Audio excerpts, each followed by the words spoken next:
Hey there folks, my name is Brock Chart and we're back at you with another tutorial. This one is Pandora's Box and it's from our first rock book, Five Finger Rock Book 1. And a little background about this one. I love the darker, kind of grungier, slower tunes that you hear from Soundgarden or Audio Slave. And it's just like a really, really cool sound. And something that is a little bit different, like texture and timbre, than just those in your face, really fast, really upbeat sort of rock tunes. And so, very much kind of inspired by Chris Cornell is the lead guy and just a brilliant songwriter for Soundgarden, and he also did James Bond for Casino Royale, and just a really great writer that I admire. And so with this one, it's got some really cool things happening in this one. I like this one quite a bit. We are doing the pedal in this one, but it's kind of unusual because, that ordinarily it's got some dissonance to it, but, this kind of tune kind of embraces that dissonance and those half steps that's part of its charm.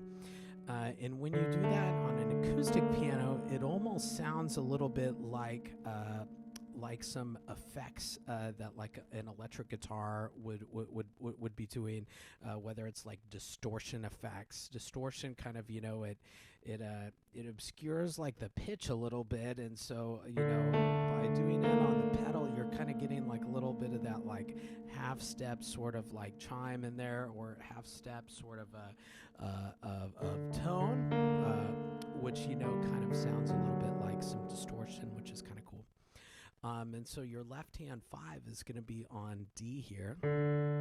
And whenever I put a pinky or a thumb on a black key, I do like to go into the key bed a little bit more. I just think it makes things a little bit more comfortable for my hand. And so whenever I do this, if you watch, I kind of play back, and then I like to go forward a little bit, or kind of diagonal a little bit, and then I come back.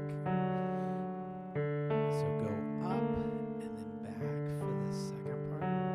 Oh, and we're going to be doing the pedal about every 2 bars, so then we can really hear that dissonance between there, and then the dissonance there between the G and the F sharp. So yeah, kind of cool. And your right hand 5 is going to be on D here, that higher D. And so it's almost like it's kind of a conversational texture, this left hand guitar melody, and then the right hand.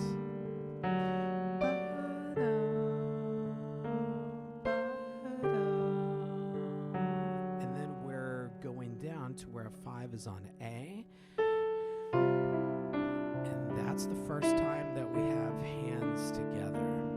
And so let's talk about that. So yeah, we've got this kind of conversational texture, right, and then left hand, almost like some people in music call it a dovetail, where one melody ends while the other one begins. And that's exactly what's happening here with our right hand melody, this D, A, and at the same time as we hit this A, this left hand is doing our opening guitar riff. Same thing in measure 6. We have this C, G, and again it's kind of dovetailing there. And I'm going down a little bit in my right hand to a 5 on A. And then I'm going to bring that left hand down a step to C. And that's together. And then I'm going to bring it right back up.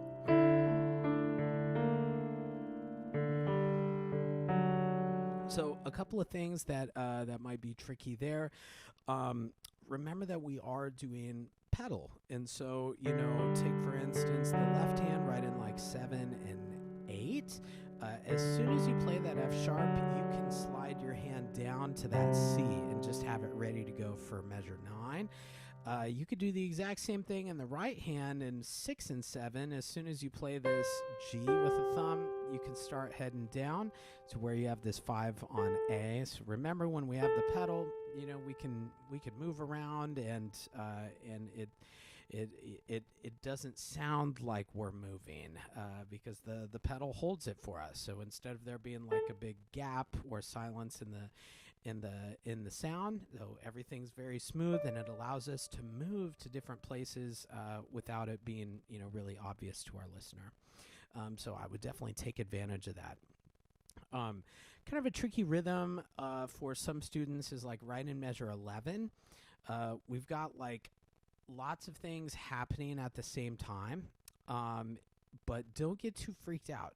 Even though there's a lot of notes, everything is lined up like in quarter notes pretty much. So we've got 1, 2, 3, 4. So, and you can even drum that, and I would encourage it actually to where you go. You can even start and beat 3 in the measure 10.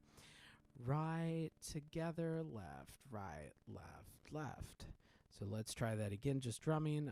We're going to do pickups into measure 11 there, right on that E. Ready? So 1, 2, right, together, left, right, left, left. So with playing, it would sound like 3,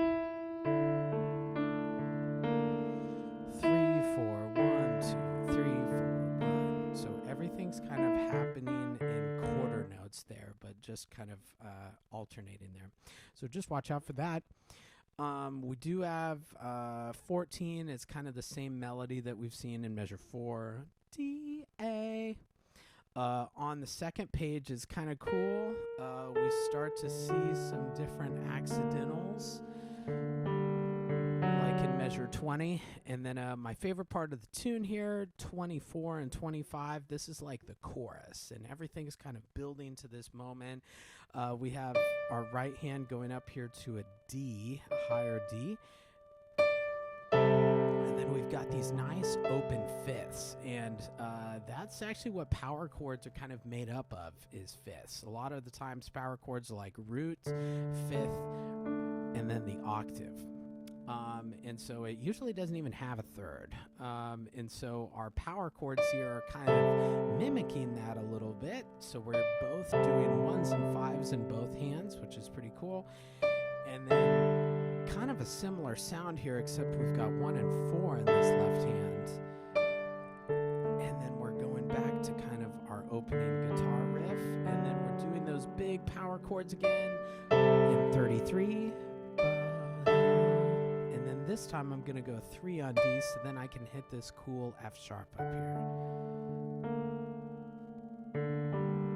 And then it's very similar to like our original melody, but just right hand is up an octave, and we're kind of like, we've like the storm is passing, and it's moving away, and so things are getting softer. It's still kind of a dark sound, but things are kind of drifting away a little bit. They're moving away, they're getting softer. And so this whole kind of passage here from like 37 to the end of the tune is just kind of a big diminuendo.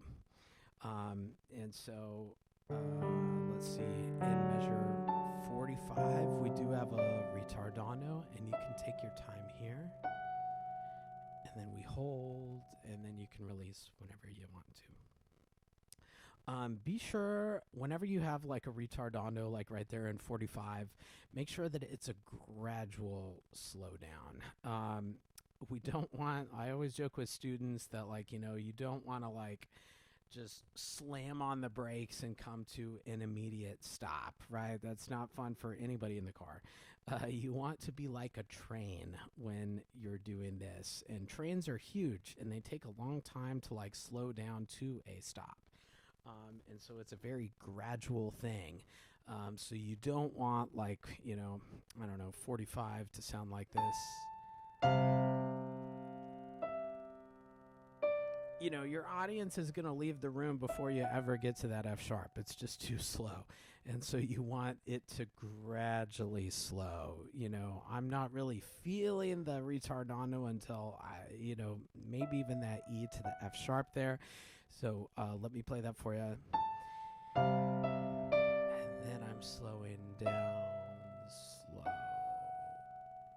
So yeah, so just watch out for that. Think like a train. Think like a train there.